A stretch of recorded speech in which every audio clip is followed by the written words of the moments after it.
وہ شخص تعریف کا مستحق ہے جو کہ قوت علم کے ساتھ شدت غضب کو زائل کر سکے۔ نیک چلنی کیا ہے؟ تمام صفات محمودہ کا انسان کی ذات واحدہ میں جمع ہونا۔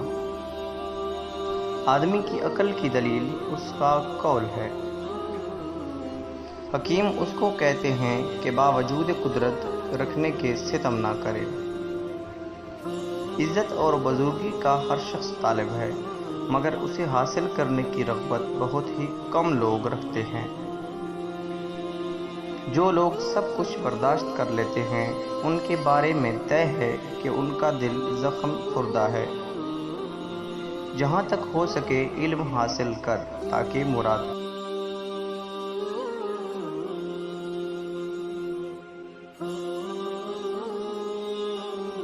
کو پہنچے۔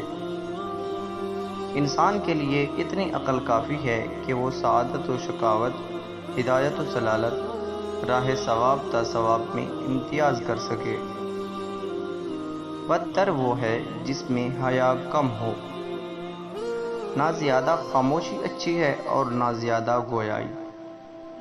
جو کوئی زمانہ شباب میں جوان مردی کرے تو ہنر اس کے شباب پر عائد ہوتا، نہ کہ خود اس پر۔